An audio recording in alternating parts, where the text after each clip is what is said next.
I'm Sylvia. I'm a beta customer for Planted Places, and this is my amazing wall.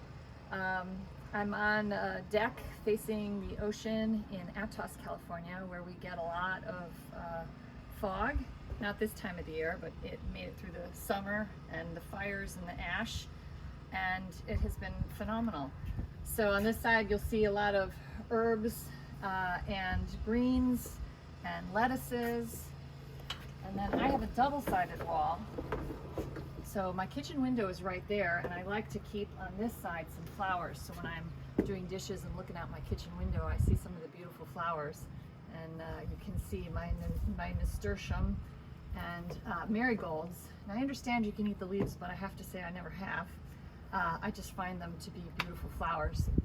And this guy, this red robin tomato, has been blooming and continually producing tomatoes for months. It is amazing. And I come out here and I grab a handful of delicious cherry tomatoes or throw it in a salad with everything else. And sometimes when I'm between clients, I just come out here and I pick a leaf of something I really enjoy and just eat right off my wall. And of course I'm using it in cooking and making salads. And I love it.